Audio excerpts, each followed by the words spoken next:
오늘은 고린도후서 4장 7절부터 15절에 있는 말씀을 가지고 생명의 질그릇이라는 하나님의 말씀을 함께 좀 나누려고 합니다.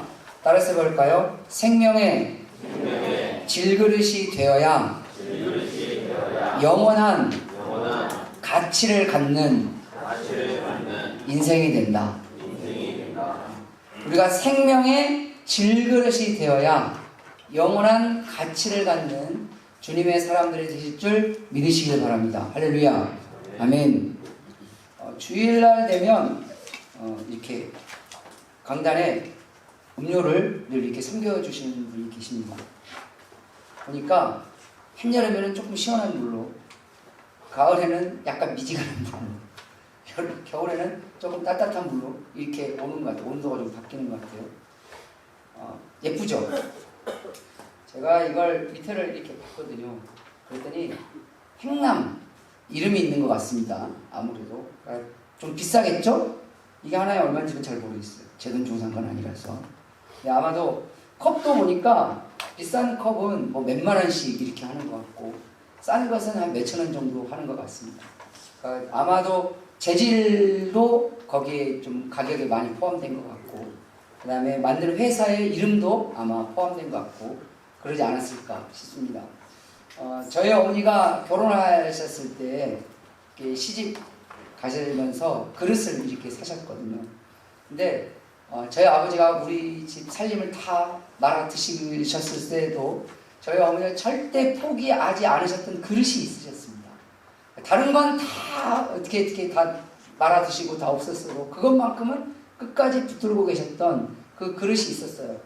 저희 어머니한테 물어봤어요. 아니 그 그릇이 뭐라고 그릇이냐 그랬더니 저희 어머니가 하실 말씀이, 그 그릇은 여자의 마음이 들어있다. 그건 닌 모른다. 뭐 이렇게 말씀을 이렇게 하시더라고요. 아무래도 그 그릇에 저희 어머니가 결혼하셨을 때 그 마음, 그리고 그걸 사셨을 때 그 기쁨, 그런 거, 아마 이런 추억들이 담겨 있어서 그러지 않았을까. 아마 그 그릇이 또 그런 말씀을 하셨어요. 이거 되게 비싼 거야 라고도 이렇게 말씀하셨어요. 그런데 아무리 비싼 잔이어도, 아무리 비싼 재료로 만들고, 아무리 이름 있는 회사에서 만들어도 이 그릇에 물이 담겨 있으면 우리는 이 그릇을 뭐라고 부르죠? 물잔이라고 부릅니다. 여기에 술을 넣으면 술잔이라고 말합니다. 그릇의 재질은 바뀌지 않았어요. 그릇을 만든 회사도 바뀌지 않았어요. 그런데 그 회사는 이 그릇을 팔 때 나름대로의 어떤 의도가 있었겠죠? 여기에다 물을 담아서 마셨으면 좋겠다라는 생각을 했을 수도 있고, 이걸 만드신 분은 여기에 차를 아니면 커피를 내 고객들이 먹었으면 좋겠다라는 생각을 가질 수 있겠죠. 또 누군가는 그걸 여기다 술을 맛있게 먹었으면 좋겠다는 의도를 가지고 만들 수도 있지 않았을까요? 그러나 만든 사람의 의도와는 상관없이 이 그릇은, 이 컵은 사용하는 사람의 의도대로 흘러갑니다. 우리가 이걸 기억하셔야 합니다. 근데 사용하는 사람이 여기에다가 술을 담으면 이건 술잔입니다. 이게 아무리 요즘 금값이 어마무시하게 비싸다고 전해 들었습니다. 뭐 금 한 돈에 뭐 70만 원? 80만 원? 뭐 이 정도 된다고 이렇게 하더라고요. 돌을 앞두고 있는 부모님들 고생이 좀 하실 것 같으세요?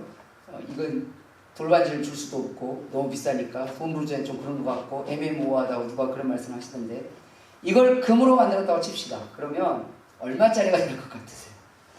제가 어제 계산을 해봤습니다.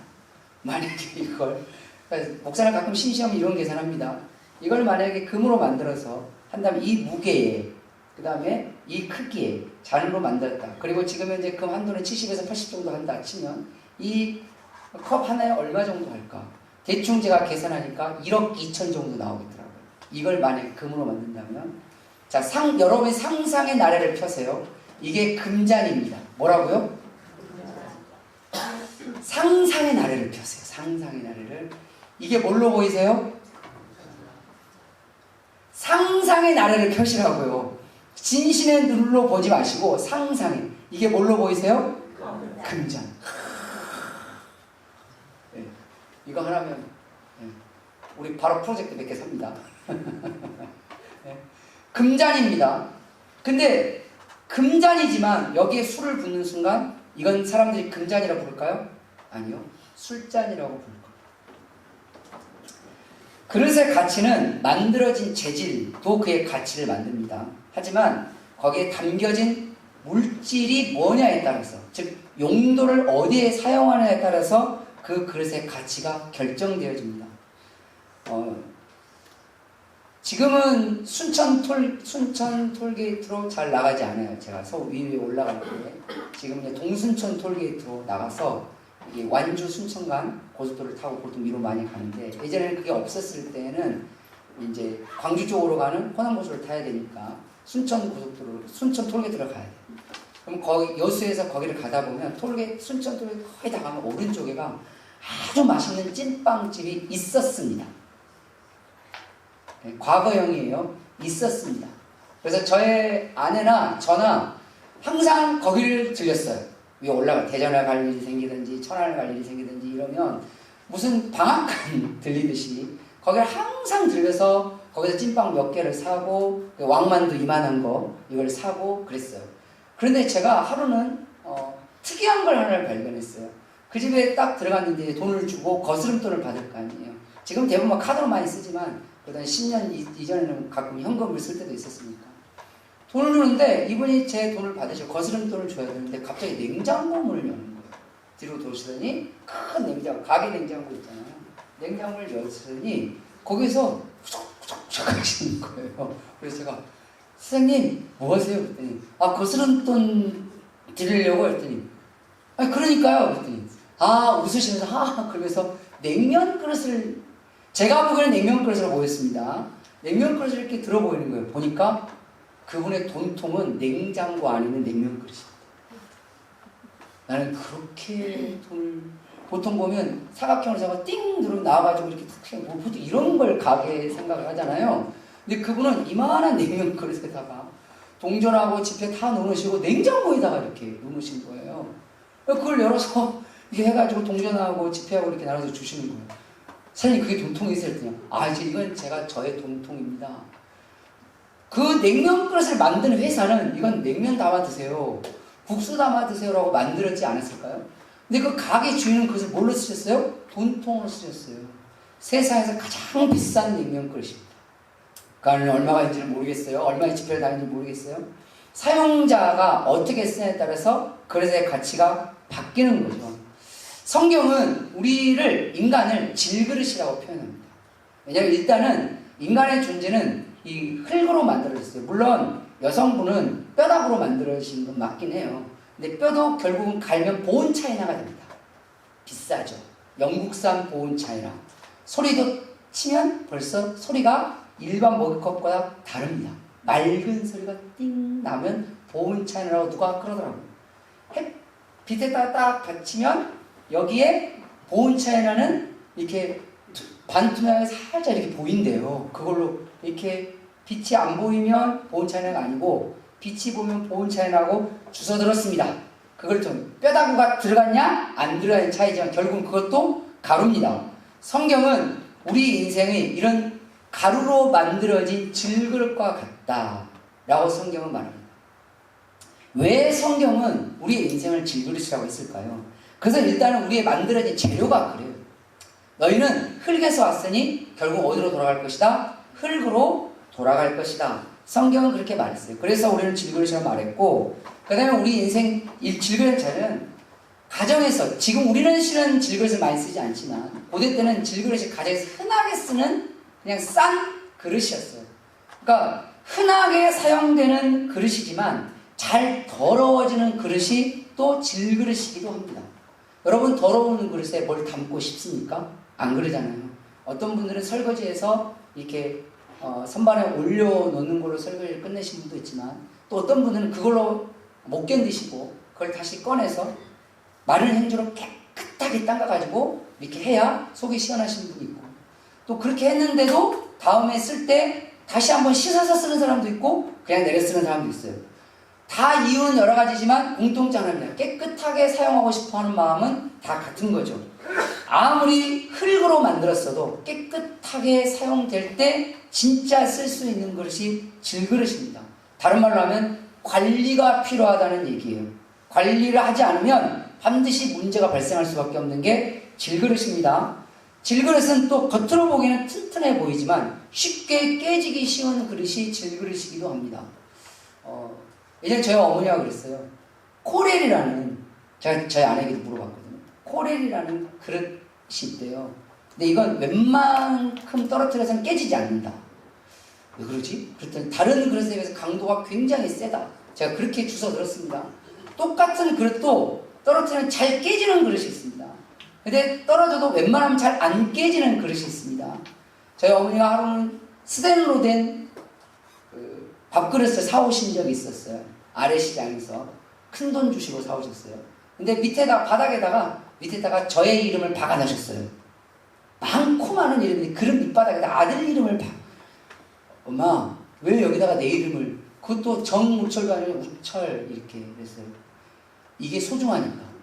그래서 그때 당시 스테인레스 쓰셨던 그 어머님들은 스테인레스를 예전에 다 스테인이라고 불렀어요. 이게 안 깨지니까, 그리고 깨끗하니까 그래서 썼다고. 왜? 그 전에 썼던 그릇 잘 깨지니까 관리를 해. 겉보기에는 질그릇이 그냥 튼튼해 보이긴 한데 떨어지면 굉장히 잘 깨집니다. 그런 재질로 만들어진 질그릇을 하나님이 우리에게 말씀, 너희는 흙으로 만들어진 존재이지 않느냐. 너희가 이곳 저곳 아무데나 다 돌아다니지 않냐. 여기다 쓰고 저기다 쓰고 거기다 쓰고 거기다 쓰고 다 쓰고 다니지 않냐. 하지만 깨끗하게 관리를 해야 너가 진짜 인생이 되지 않느냐. 겉보기에는 좀 튼튼해 보이고 멀쩡하게 보이잖아요. 옆에 분들 한번 보세요. 한번 봐보세요. 겉보기에는 괜찮아 보이시죠? 이분들도 쉽게 깨질 수 있는, 상처받을 수 있는 사람들입니다. 어찌 보면 그런 말에 상처받았어? 그런 말에 상처받을 수도 있습니다. 제가 청년 시절 때 청소년 사역을 했단 말이에요. 근데 청소년 사역할 때 청소년의 부모님들이 상담하러 오실 때가 있었어요. 상담할 때 아이들의 말 때문에 상처받으신 부모님들이 많았어요. 우리 아들이 나에게 이렇게 이야기했다. 우리 딸이 뭐 이랬다. 그래서 난 너무 마음이 힘들다. 내가 저것을 낳고 그래서 막 푸념을 막 늘어났어요. 제가 청년 때는 그 얘기를 들었을 때 애들 말에 무슨 상처를 받나. 어른이 돼가지고 그랬었어요. 과거형입니다. 지금 그렇다는 게 아니에요. 과거형이에요. 그런데 제가 이제 그 자리에 들어오니까 상처받아요. 겉보기에는 멘탈이 강해 보이고 겉보기에는 강한 것처럼 보이지만 때로는 별것 아닌 아이들의 말에 상처를 받기도 합니다. 때로는 직장 동료들이나 형제 자매들의 말에 상처를 받기도 합니다. 그러죠. 걔들은 뭐 그거 갖고 그러냐고. 지들은 안 그러나? 이런 마음이 들죠. 그게 질그릇이다. 주님은 그렇게 말합니다. 너희는 질그릇이다.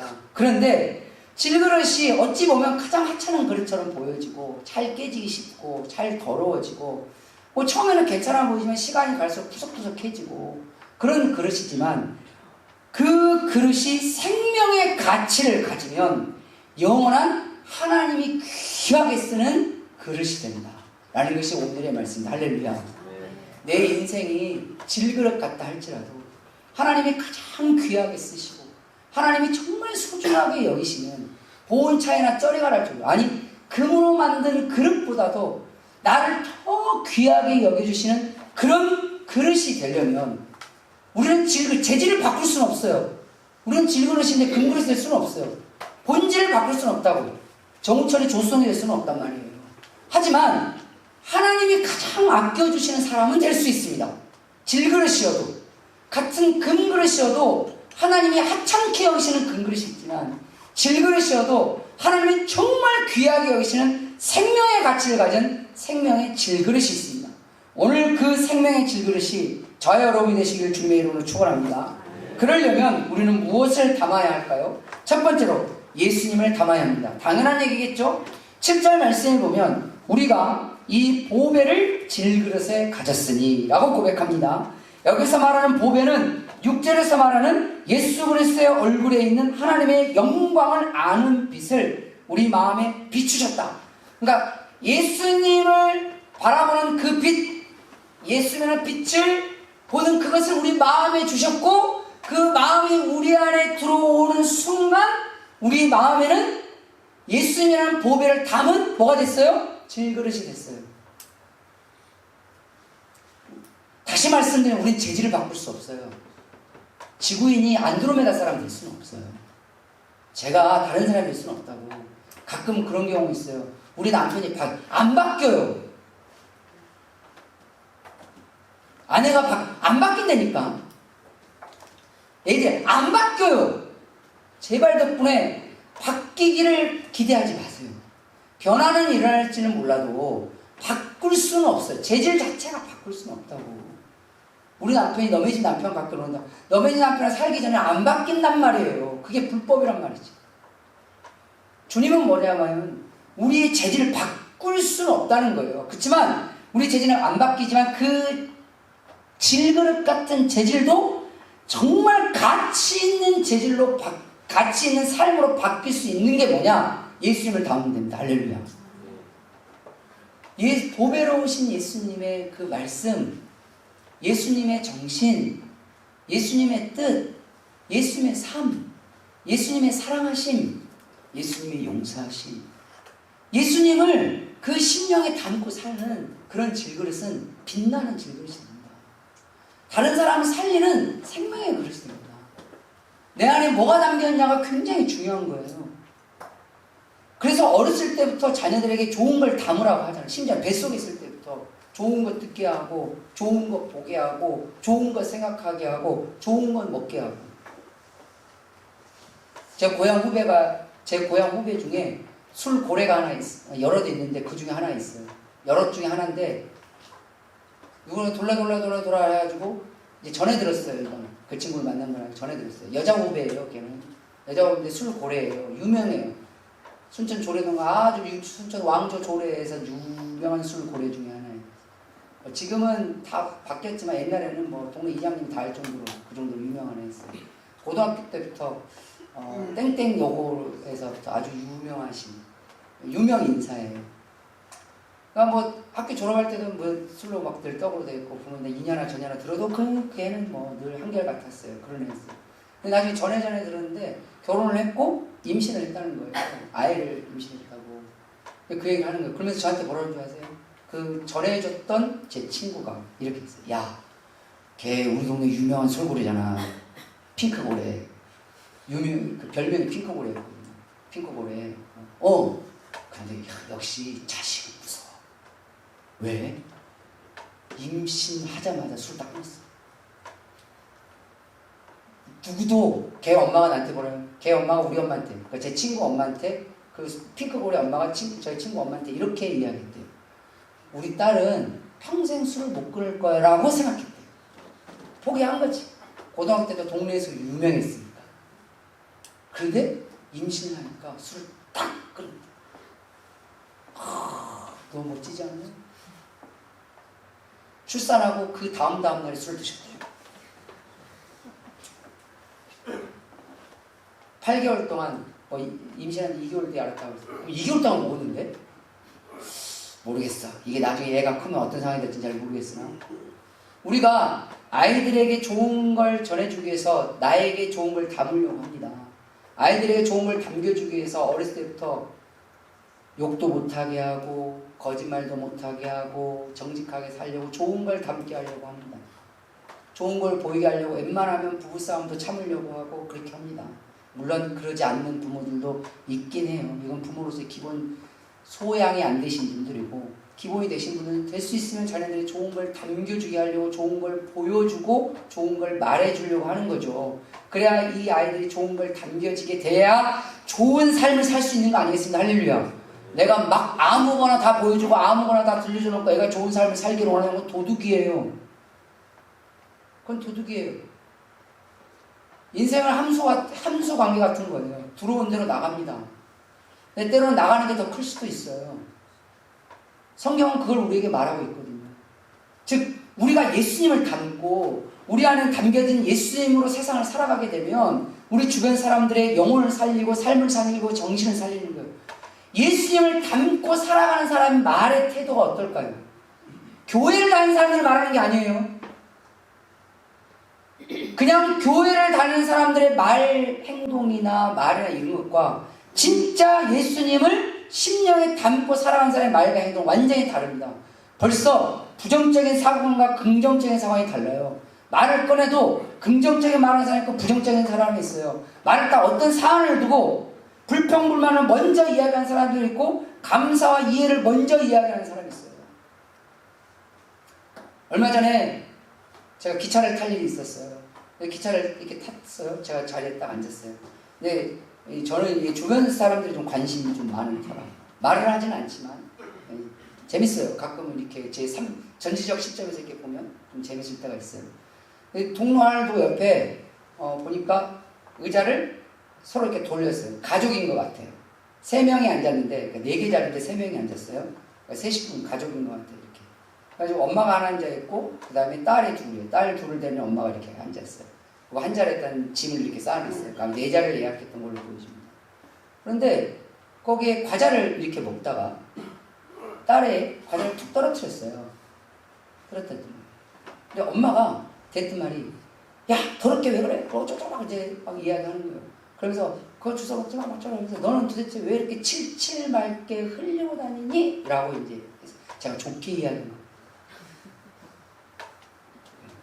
우리 동네 사람들은 뭐뭐 하니? 라고 안 해요. 내려오는 기차였어요. 이 동네 사람들은 뭐뭐 하니? 라고 안 하잖아요. 좋게 이야기한 거예요. 너는 이렇게 칠칠 맑게 흘리고 다니니? 라고 이렇게 하면서 애를 혼냈어요. 근데 앞에 언니인 것 같아요. 흘린 애의 언니인 것 같아요. 그 언니가 그걸 딱 주면서 괜찮아. 흘릴 수도 있지. 라고 과자를 털어서 자기가 먹어요. 줄 알았더니 자기가 먹더라고. 몰라, 의도는 잘 모르겠어요. 물어보고는 싶었으나 모를 수는 없죠. 집안분이 험한 것 같은데. 언니가 너는 왜 이렇게 칠칠하게 흘려? 라고 하고 엄마가 그럴 수 있어 했으면 뭐 분위기는 괜찮았을 수도 있을 것 같은데, 엄마는 이렇게 칠칠하게 흘려 해놓고 했는데 언니는 이렇게 뭐 그럴 수도 있지 하고 툴툴 털고 자기가 먹었어요. 제가 그걸 보면서 똑같은 사안을 두고 누구는 야! 거기서 연이 떴거든요. 지금 기차에서 연이 떴어요. 가오인지 방패인지 잘 모르겠는데 하여간 먼 연을 띄우셨어요. 어머니께서 띄우시고 넌 칠칠맞게 야! 연 띄우시고 그 다음에 너는 왜 이렇게 칠칠맞게 흘리고 다니냐라고 엄마가 그렇게 했어요. 같은 사안을 두고 누구는 부정적인 말을 하고 불평의 말을 하고 공격의 말을 하고 비난의 말을 하고 똑같은 사안에서 애인데 제가 봤을 때는 그 아이는 엄마한테 절대 배우지 않았을 것 같아요. 아마 유치원 선생님이 아주 훌륭하신 분이시든지 아니면 아버지께서 뭐 훌륭하신 분이시든지 아니면 뭘 붙여야 될지 잘 모르겠어요. 실은 어린애가 그걸 어디서 배웠을까 싶은 생각이 드는데 얘는 괜찮아. 그럴 수도 있고 너무 아름다운 말이지 않아요? 안 그러세요? 감동이 없어. 사람 너무 아름다운 말이지 않아요? 옆에 분들한테 얘기해서 괜찮아. 그럴 수도 있지. 시작. 괜찮아. 그게 죄는 아니잖아요. 성경에 죄는 아니지. 죄면 우리는 그걸 이야기해야 합니다. 책망을 해야 돼요. 죄는. 근데 죄가 아닌 건 그럴 수 있어요. 왜죠? 나도 그러니까. 여러분은 밥 먹다 안 흘리세요? 여러분 흘리는 사람은 80이 돼도 흘려요. 아, 나이 들어서 흘렸다고요? 그 80대 흘리신 그분도 50대 때 흘리셨어요. 40대도 흘리셨고요. 제 친구는 일관성 있게 30년 동안 계속 흘려요. 밥 먹을 때마다. 우리 동기 모임 할 때마다 그래요. 애 밥도 막 흘려요. 웃으면서 잘 그래요. 나는 왜 이렇게 맨날 흘린지 모르겠어. 턱에 구멍이 난다고. 웃으면서 그렇게 이야기해요. 우리 동기 다 웃으면서 그래. 뭐 그럴 수 있어. 잘 죽으면 되지. 라고. 웃고 넘어갈 수 있잖아요. 그럴 수 있잖아요. 괜찮다고 할 수도 있잖아요. 예수님을 닮은 사람의 말에는 어떤 말이 나오는 게 맞을까요? 예수님을 닮고 살아가는 삶의 모습은 어떤 삶의 모습이 나옵니까? 오늘 주님께서 보배로우신 예수님을 마음에 담았다 라면 그 사람은 말과 행동에서 나올 수밖에 없고, 중요한 게 있습니다. 어제 로또 복권이 발표가 됐어요. 밤에. 당첨이 됐으면 참 좋았을 텐데 로또 복권 제가 사지도 않았고, 근데 이 안에 사신 분이 계세요. 요 안에. 누구라고 하려고 하지 마세요. 제발. 그런데 만약에 그분이 로또 복권에 당첨됐으면 오늘 알아봤을 것 같아요. 아마 지금 표정을 보니까 어제 로또 복권이 안 됐어. 아마 됐어도 500원 아니 500원짜리가 있나? 잘 모르겠네. 5,000원짜리가 있나? 제일 낮은 게 5,000원만 냈을 것 같아요. 아마 몇만 원 인상이 됐으면 지금 앉아있는 그 모습에 표정이 달랐어야 돼. 안 그랬을 것 같으세요? 만약에 어제 1등을 당첨됐으면 오늘 예배당에 안 왔을 수도 있어요. 어찌 보면 불안해서 이거 이름으로 태우지 뭐 이랬을 수도 있어요. 어제 어마어마한 보배를 품었으면 오늘 표정이 다를 겁니다. 사람은 그래요.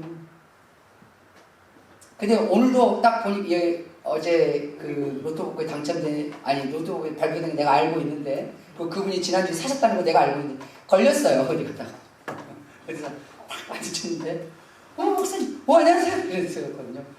여기까지만 이야기할게요. 더 이야기하면 신상이 드러날 수도 있으니까. 근데 이야기했는데 로또 복권을 사셨다고 그래서 웃으면서 뭐 어쩌고 이야기하셨어요. 그래서 제가 그랬죠. 그냥 지나가는 얘기지만 당첨이 됐으면 좋겠네요 라고 웃으면서 지나갔어요. 표정이 달라졌지 않았을까요? 우리는 내 삶에 진짜 보배를 품잖아요. 사람은 관대해지고 진짜 보배를 품잖아요. 표정이 달라져요. 어제까지 인생의 죽음의 인상을 쓰는 사람들도 오늘의 인생의 보배를 탁 품게 되면 최소한 몇 주는 얼굴이 화려해져요. 다른 사람 만나서 관대해집니다. 그럴 수 있어. 나는 관대해. 왜? 나는 보배를 품었거든. 사람마다 자기가 보배를 넣는 게 다 다르겠지만 자기가 원했던 보배를 품으면 그 사람 안 간다면 그 이상한 사람이라면 실수를 해도 어제까지 자식이 속을 썩였어도 오늘은 그럴 수 있어 같아요. 근데 왜 그게 안 될까요? 우리 안에 보배가 없으니까. 근데 더 무서운 사실은 예수님이 우리에게 보배가 안 되어 있다는 얘기기도 합니다. 예수님을 진짜 영원한 보배로 여기십니까? 그리고 그 보배로 오신 예수님이 정말 여러분들의 심령 안에 담겨 있습니까? 달라질 수밖에 없어요. 그러면 그 사람은 다른 일을 살릴 수 있는 좋은 질그릇입니다. 겉보기에는 별 볼 일 없어 보고 후줄하게 보일지는 몰라도 저 신학대학교 다닐 때 저희 신학대학교 성교학 교수님 세계적인 석학이십니다. 지금은 퇴직하셨지만 우리나라에서 전 세계 선교대회를 한 적이 있어요. 호텔에서. 또 그런 리셉션은 또 호텔에서 많이 하더라고요. 근데 그때 당시 때 그분은 뭘 타고 다니냐면 프라이드. 자존감 넘치시는 프라이드를 타셨어요. 날개 달린 프라이드. 그분 항상 웃으면서 내 차는 그래도 트렁크는 있어? 라고 이렇게 말씀하셨던 그런 분이셨어요. 근데 그때 당시 때 주 강사가 그분이셨습니다. 이런 분이. 7성급 호텔에 가면 파킹을 해줍니다. 차를 딱 대면 내리면 파킹을 해줍니다. 거기에 다 대기하고 계시니까. 근데 참 깜짝 놀랐습니다. 제가 대학원 때였는데 교수님 자료를 다 안고 전 뒷자리. 프라이드 날개 달린 프라이드 좁아요. 왜냐면 그 교수님 자료들 엄청 많은데 그거 같이 쓰고 트렁크. 교수님 이 자료를 다 어디다 싣고 가실래요? 내 차 트렁크 있어. 뭐 이렇게 하셨던 분이 있어요. 근데 웬걸 학생들 여러 명 타니까 뭐 힘들고 어쨌든 그랬어요. 딱 됐거든요. 앞에 있는 차들까지도 다 거기 직원분들께서 다 이렇게 파킹하시고 키를 다 거기 그 인포메이션에다 다 이렇게 하시고 이렇게 하셨는데 우리 교수님 차 앞에 딱 들어갔다는 거예요. 근데 뭐라고 하세요? 저기 갖다 대세요. 라고 말씀하셨어요. 겉보기는 엄청 질그릇이죠. 그러고 네 그리고 차를 딱 빼려고 하는데 거기 주최했던 주최 측이 있을 거 아니에요. 주최 측 분들 밖에 나와 계셨어요. 주강사님 50분. 그러면서 교수님 오셨어요. 그러면서 막 이렇게 하는 거예요. 거기 직원이 당황하셔. 질그릇 또 봐가면서 세상은 저 질그릇 별볼일 없어. 저 사람 겉으로 보면 별로 보니 그래. 명품으로 희망하면 모를까. 주님은 우리가 말합니다. 예수님이라는 보배를 심령에 가진 사람은 그가 질그릇이든 나무 그릇이든 그가 잘 만들어졌던 못생기게 만들어졌던 예수님을 담는 순간 그 인생은 보배로운 인생이 됩니다. 할렐루야. 두 번째로 우리는 뭘 담아야 할까요? 바로 십자가를 담으라는 겁니다. 10절부터 11절 말씀해 보니까 우리가 항상 예수의 죽음을 몸에 짊어지고 이 말은 뭐죠? 예수님의 십자가를 내 몸에 짊어졌다. 십자가를 짊어졌다는 것은 뭡니까? 다른 일을 위해서 나를 기꺼이 헌신할 수 있고 희생할 수 있다라는 그걸 말하는 거예요. 그게 십자가 정신인데 예수의 죽음을 몸에 짊어지면 예수의 생명이 또한 우리 몸에 나타나게 하려 합니다. 즉 예수님의 십자가를 내 심령에 담으면 예수님의 생명이 나를 통해서 나타난다. 할렐루야. 그 얘기를 하고 싶어 하는 거예요. 그게 나타나면 8절부터 나오는 상황이 벌어집니다. 우리가 사방에 우겨쌈을 당해도 쌓이지 않을 거고 답답한 일 당해도 낙심하지 않을 거고 박해를 받아도 버림받지 않을 거고 거꾸로 튀를 당해도 망하지 아니하리니. 왜죠? 예수님의 생명이 우리에게 있으니까. 이 말은 주님이 우리를 살리신다는 거예요. 할렐루야. 우리가 사방에 우겨쌈을 당하여도 하나님이 쌓이게 하지 않을 것이고 답답한 일을 당하여도 우리가 낙심지경에 거꾸로 치지 않을 것이고 우리가 박해를 받아도 절대로 버림받지 않게 하실 것이고 거꾸로 튀을 당해도 절대로 망하지 않도록 하나님이 하실 것이다. 누구를? 예수님의 십자가를 삶에 담고다라는 사람. 대접받고자 하고 인정받고자 하고 뭔가 누리려고 하는 자와 헌신하려고 하고 나누려고 하고 섬기려고 하고 이해하려고 하고 품으려고 하고 사랑하려고 하고 용서하려고 하는 십자가를 담고 살아가는 사람과 하나님이 누구를 지키시겠습니까? 하나님이 누구를 가치 있는 질그릇이라고 말하겠습니까? 예수님이 달렸던 그 십자가는 투박한 나무였어요. 뭐 누가 만드는 건축 재료들을 만든 대표로 민들민들하게 하고 막 페인트로 예쁘게 칠하는 그런 십자가인 줄 아십니까? 수많은 사람들의 그 형태로 죽어갔던 피로 얼룩진, 피로 찌든 나무 통나무였어요. 즉 대충 잘라서 만들어 놓은 거칠기 그지없는 그런 나무 기둥이었을 뿐이었어요. 그런데 그 거칠고 투박하고 피로 얼룩져 있는 그 십자가지만 그 십자가에 예수님이 달리셨을 때 예수님의 용서가 나옵니다. 예수님의 사랑이 나오셨어요. 예수님이 십자가에서도 죄인들을 품으셨어요. 예수님이 십자가에서 여전히 사랑하셨어요. 그리고 우리에게 말합니다. 너희도 이 십자가를 담고 살아. 나의 이 큰 십자가까지는 너희가 질 필요는 없지만 그래도 너희의 십자가는 져라. 우리가 져야 될 십자가가 뭘까요? 그건 다른 게 아닙니다. 우리가 사랑해야 할 사람들이 우리의 십자가예요. 우리가 용서해줘야 될 사람, 내가 품어주고 감싸줘야 될 그들이 우리의 십자가입니다. 거기에다가 나를 못 박아야 돼요. 나를 못 박은다는 말이 뭐죠? 내 감정을 죽인다는 거예요. 내 생각을 죽인다는 거예요. 내 자아를 죽이고 품으라는 거예요. 내 생각과 내 감정을 죽이고 사랑하라는 거예요. 내 생각과 내 감정을 못 받고 그를 이해해주고 용서해주라는 거예요. 누구 마음으로? 십자가를 지신 예수님의 마음으로. 그러면 예수님께서는 오늘 성경 말씀대로 우리가 거꾸로 됨을 혹시 당한다 할지라도 절대 망하게 하지 않습니다. 박해를 받아도 절대 버림받게 하지 않습니다. 우겨쌈을 당해도 절대 쌓이게 두지 않습니다. 답답한 일을 당해도 낙심의 굴에 거꾸로 틀지 않도록 하나님이 그를 붙잡아주십니다. 예수님의 십자가를 담아보십시오. 오늘 만나는 사람들, 내일 만나는 사람들, 그들에게 예수님의 십자가로 담아보세요. 예수님의 십자가를 담는 순간 포기도 낙심도 버림도 망함도 다 극복해낼 수 있도록 주님이 역사하실 것입니다. 세 번째로 생명의 그릇이 되려면 우리는 무엇을 담아야 할까요? 바로 생명의 사명을 담으셔야 합니다. 생명의 사명. 생명의 사명은 쉽게 말하면 다른 사람을 살리는 사명입니다. 죽이는 사람이 있고 살리는 사람이 있어요. 제가 우리 교회 성도님들 가끔 이렇게 신방을 가보면 집에 살리는 은사가 있으신 분들 있어요. 식물을 참 잘 키우고 있어요. 놀랍습니다. 누군가에게는 그게 놀랄 일인가? 라고 싶은데 제가 신방 가보면 어느 집은 죽이는 은사가 있어요. 분명 얼마 전에 그 집에 그 식물을 봤거든요. 근데 죽어 있어요. 심지어는 선인장도 죽여요. 놀랍습니다. 선인장도 죽일 수 있는 건 은사입니다. 그 정도면. 사망의 은사가 그분에게 있는 거예요. 식물만 죽이면 되는데 사람도 죽이면 큰일 납니다. 근데 그분은 식물은 잘 죽이시는데 사람은 참 잘 살리세요. 정말 그게 더 나아요. 훨씬. 식물은 잘 살리는데 사람 죽이면 더 큰일 나겠죠. 실은. 신방 가보면 그 집은 푸릇푸릇해요. 뭐 어떤 나무 보면 그렇게 잘 키우시고 그래서 그러려면 관리도 잘 하셔야 되고 신경도 많이 써요. 햇빛도 잘 보여서 물도 잘 줘야 되고 때로는 뭐 액비도 잘 줘야 되고 뭐 그래야 될 거 아니겠어요? 그래서 어떤 일 가면 주면 다 죽이는 거지 실은. 근데 살아가다 보면 식물에게는 그럴 수 있다고 치지만 사람에게 그런 사람, 사람에게 참 상처를 잘 주는 사람이 있어요. 그것도 은사예요. 사람에게 고통을 참 잘 주는 사람. 말로 죽이고, 때로는 눈빛으로도 죽여요.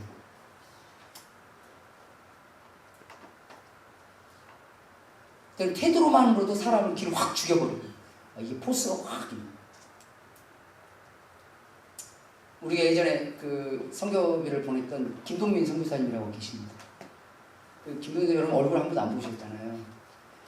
자, 우리 교회 한번 오세요 라고 예전에 말씀을 드렸는데, 아유 괜찮습니다 라고 이렇게 하면서 웃으면서 그래서 이 얼굴로 가면 큰일 납니다. 웃으면서 한 얘기예요. 나중에 한번 보여드렸으면 좋겠어요. 어디서 보면 산적처럼 생겼어요. 제가 봤을 때는 본인도 웃으면서 한 얘기니까 산적과 마적과 해적 합쳐놓은 정도? 이렇게 그런 분이세요. 근데 마음은 참 따뜻하고 진짜 여리세요. 와, 어떻게 저 등치에 저 얼굴에 저렇게 여린 감성이 나올 수 있지? 라고 싶을 정도로. 그래서 가끔 어쩌다 보면 좀 약간 삐질 때도 있어요. 근데 마음이 참 곱고 참 너무 좋으세요. 제가 살면서 이렇게 마음 따뜻한 사람도 별로 없다. 말투 때는 좀 투박하기도 합니다. 그런데 시골 어디 저기 시골 아저씨 같은 그런 말투를 쓰시니까. 그런데 마음 쓰는 거, 사람들 이렇게 대하는 걸 보면 이 진실하고 진정성이 그대로 잘 묻어나요. 그래서 처음에는 그분을 보면 애들도 다 울어요. 까무러치죠. 거의 애들을 거의 뭐 그런 분이세요. 근데 애들이 너무 예뻐하시는데 애들이 싫어하지. 처음 보는 애들도 싫어요. 자주 보는 애들도 더 싫어하고 뭐 이런데, 근데 그분이랑 조금 교제를 하잖아요. 이야기를 좀 해보고 같이 조금 있다 보면 세상에 이런 사람이 있구나. 그러니까 이분을 알아보는 사람들이 결국 이제 결혼을 하시는 건데, 제가 살아가면서 그런 마음을 가졌었어요. 겉으로 보기에는 굉장히 투박하고 험해 보이지만 사람을 살리는 사람이 있어요. 근데 겉으로 보면 참 멋있어요. 진짜 어디를 봐도 연예인 같은 얼굴을 하고 멋지죠? 예쁘죠? 그래서 주변에 사람들이 많아요. 애들은 예쁘고 젊은 애들 좋아합니다. 예전에 우리 처조카가 우리 교회 여러분 경험하셨죠? 처조카가 우리 교회 와서 주일에 한 번 세시고 해피면 그날이 우리 교회 야유회 가는 날이었습니다. 우리 교회 저것들이 우리 처조카 옆을 떠나지. 내년 3월이면 결혼해. 임자가 생겼어. 근데 그 주변을 떠나질 않는 거예요. 애들이 그 까칠한 애들부터 시작 옆에 붙어가지고, 세상에 나를 한 번 쳐다보면 눈길 한 번 안 주던 우리 교회 이 꼬맹이도 언제 봤다고 걔 옆에 붙어서 그래요. 그런데 사람을 죽이는 사람도 있어. 주님은 우리에게 말합니다. 우리의 사명은 사람을 살리는 거예요. 그러면 누구부터 살려야 될까요? 따라서 합시다. 나의 배우자부터 살리자. 그다음 나의 자식을 살리자. 나의 부모를 살리자. 그다음 나의 형제를, 자매는 자매라고 하세요. 그냥 자매를 살리자. 나의 교인들을 살리자. 나의 직장 동료를 살리자. 나의 학교 친구를 살리자. 할렐루야. 그게 우리의 사명이에요. 오늘 12절 말씀에 그런즉 사망은 우리 안에 역사하고 생명은 너희 안에 역사하니. 이게 무슨 말이죠? 내가 내 목숨 다해 너를 살려볼게. 내 감정 다해 너를 살려볼게. 내 생명 다해 너를 살려볼게. 내 물질 다해 너를 살려볼게. 그렇게 살아나는 거예요. 이 사명을 담은 자로 하나님 역사하십니다. 우리 이 질그릇이 정말 가치 있게 쓰이면 어때요?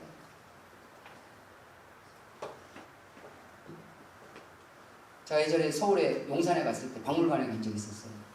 그 박물관에 가죠. 그러면 유물들이 쫙 있잖아요. 거기 국보도 있고 보물도 있고. 국보와 보물의 차이를 아세요? 네, 아신다고 하시니 안 알려드리겠습니다. 거기 국보도 있고 보물도 있어요. 근데 거기 한번 쭉 돌아보고 난 다음에 제 머릿속에 탁 올라왔던 게 하나 있었어요. 여기서 가장 많은 종류가 뭘까?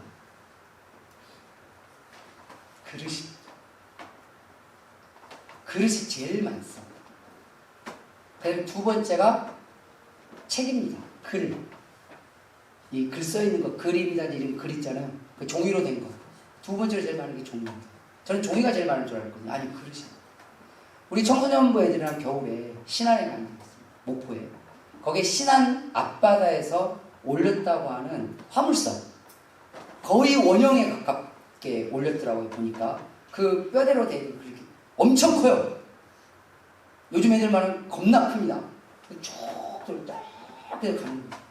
그런데 그 옆에 보면 뭐가 막 이렇게 쌓여 있어요. 층층층층층층층층층층 괴짝에다가 뭐인 줄 아세요? 그릇. 그 그릇 중에 제 눈에 확 들었던 게 있었어요. 겉보기는 질그릇이에요. 투박해 보이더라고요. 근데 이게 문영왕께서 쓰셨대요. 몰라요. 진짜 그분이 쓰셨는지 안 쓰셨는지 알 길은 없어요. 실은. 그런데 뭐 역사학자들이 그렇다고 하니까 그런가 보다 하고 이게 보물로 지정이 됐으니까 그렇다고 하겠죠. 우리가 기억해야 될 것은 하나님은 우리가 주님이 원하시는, 즉 주님이 사용하시는 그릇은 뭘까요? 주님이 드셔서 쓰는 질그릇은 뭘까요? 사명을 담고 있는 그릇입니다. 문영왕이 있어도 국가 보물로 지정이 되는데 우리 하나님이 쓰시는 질그릇이면 하나님 나라의 보물로 지정되지 않을까요? 그러면 하나님은 누구를, 어떤 그릇을 쓰고 싶어 하시겠습니까? 사람을 살리는 그릇을 쓰고 싶어 하시죠.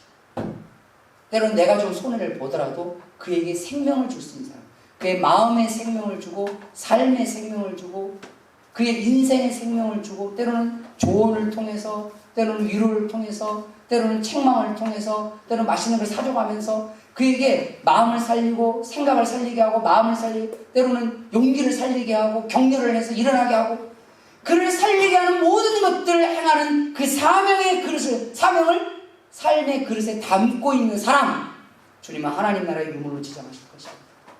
그런 사람이 예수님의 생명을 담게 되고 예수의 마음을 갖게 되는 거예요. 그게 바로 예수님의 생명과 마음을 가지고 나뿐만 아니라 타인의 삶과 영혼을 살리는 이 사명의 그릇을 살아갈 때 그 그릇이 바로 생명의 그릇입니다. 마지막으로 우리는 무엇을 담아야 할까요? 바로 하나님의 영광을 담으라는 겁니다. 하나님의 영광. 하나님의 영광을 담으려면 크게 두 가지가 필요합니다. 첫 번째는 예수님을 믿고 섬기는 은혜가 필요합니다. 주님의 은혜는 주님의 은혜 출발점은 예배입니다. 그 다음이 찬양이고 그 다음이 기도입니다. 그리고 거기에 사람들의 감사의 은혜를 담는 겁니다. 오늘 15절 말씀 볼까요? 이는 모든 것이 너희를 위함이니 많은 사람의 감사로 말미암아 은혜가 더하여 넘쳤다 그랬어요. 이 말이 무슨 말이에요? 원래 은혜가 하나 있는데 하나는 아니겠죠? 어떤 은혜가 있는데 여기에 이 은혜에 또 다른 은혜가 와서 은혜가 넘쳤다. 이 넘친 은혜를 15절 뒤에 하나님께 영광을 돌리게 하려 합니다. 그랬어요. 그 하나님 영광을 담았다는 얘기인데 이게 무슨 말입니까? 원래 있던 은혜는 어떤 은혜예요? 주님으로부터 오는 은혜예요. 예배를 통한 은혜, 기도를 통한 은혜, 찬양을 통한 은혜, 주님과 동행하는 은혜, 하나님의 역사를 통한 은혜. 이 은혜가 있고 두 번째는 사람으로부터 오는 은혜인데 어떤 은혜냐? 사람이 나에게 감사하다고 해줍니다. 목사님 고맙습니다. 집사님 감사합니다. 성도님 고마워요. 엄마 감사해. 아빠 고마워요. 라는 감사. 자, 감사를 받는 사람은 어떤 사람일까요? 은혜를 베푸는 사람. 그러니까 오늘 말씀을 가만히 정리해보면 주님으로부터 내가 은혜를 받고 내 받은 은혜를 다른 사람들에게 베풀었더니 그 사람이 나에게 감사하다고 해주는 거예요. 고맙습니다. 누구야 너무 고마워. 누구야 감사해. 라고 감사를 나에게 하는 거예요. 근데 내가 감사를 받고 보니까 그 감사를 받는 게 너무 또 은혜로운 거예요.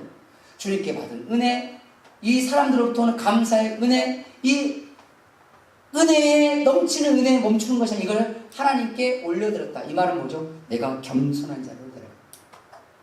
나이가 잘난 척하고 내가 사람들이 나에게 감사하다고 고맙다고 하니까 내가 뭐 대단한 사람이 될 줄 아는 것처럼 우쭐해지지도 않고 교만해지도 않고 모든 것은 하나님의 은혜입니다. 라고 주님께 다 올려드리고 나는 겸손합니다. 여러분 하나님의 은혜가 있습니까? 예배의 은혜가 있습니까? 기도의 은혜를 느끼십니까? 찬양의 은혜를 경험하십니까? 두 번째, 여러분은 누구에게 감사의 말을 듣고 사십니까? 아니면 미움의 말을 듣고 사십니까? 고마움의 말을 듣고 사십니까? 아니면 질책의 말을 듣고 사십니까?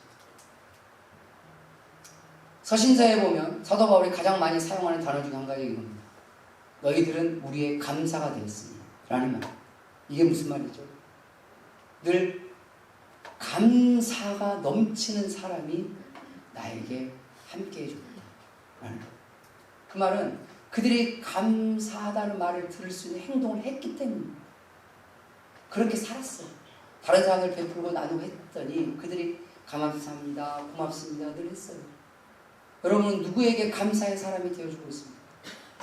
여전히 내 욕심에 취하고 내 것만 나만 행복하면 되고 나만 즐거우면 되고 나만 좋으면 되고 나만.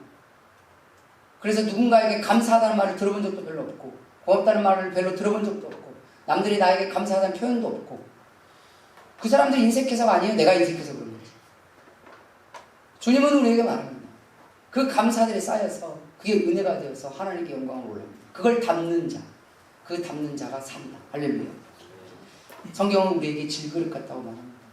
이건 우리가 부정할 수 없어요. 시대가. 그런데 시간이 가고 세월이 갈수록 더 질그릇 같아질 거예요. 제가 오늘 청소년부 애들에게 그랬어요.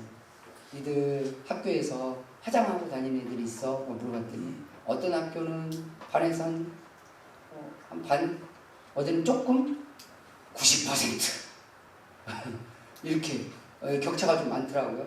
그래서 제가 물어봤어요. 두 번째, 근데 어른들이 화장하는 너희들을 보면 뭐라고 해? 혹시 들어본 적 있어? 그랬더니 애들은 다 알더라고요. 지금이 제일 화장 안 해도 예쁘다. 근데 그게 공감이 돼? 공감 안 되지. 애들은 절대 공감 안 됩니다. 근데 우리는 공감이 되잖아요. 왜 그렇죠? 왜 그런 줄 아세요? 우리는 돌이킬 수 없는 질그릇이 됐어요. 누가 그러더라고 거울 보기에 짜증난다고. 괜찮아요. 늙어도 예쁘고 아름답게 늙는 사람들이 있습니다. 질그릇도 예쁘고 아름답고 고결하게 질그릇이 되는 사람들이 있습니다. 추한 그릇이 아니에요. 누가 예쁘고 아름답고 고결하고 귀한 질그릇이 되어갈까요? 주님을 담는 그릇입니다. 사람을 살리는 그릇입니다. 십자가를 담고 있는 그릇입니다. 감사가 선순환 되어지는 하나님의 영광을 담는 그릇입니다. 그게 없으면 아마 여러분들은 인생의 끝에 가면 무의미함과 허무함을 향해서 달려가고 있을 거예요. 쭈글쭈글 늙은 내가 그동안 살아서 뭐 했어? 거울에 보는 내가 너무 꼴보기 싫다. 무의미함과 허무함을 향해서 나아가고 있는 우리의 질그릇이 고결하고 빛나는 질그릇으로 바뀌어가려면 주님은 우리에게 보배로운 생명의 그릇이 되라고 말씀하십니다. 박물관에 가면 빛나는 보물 그릇이 있듯이 하나님 나라의 박물관에 가장 빛나는 보물과 같은 그런 영원한 하나님의 영광을 담은 생명의 질그릇이 저와 여러분이 되시기를 주님의 이름으로 축원합니다. 기도하겠습니다.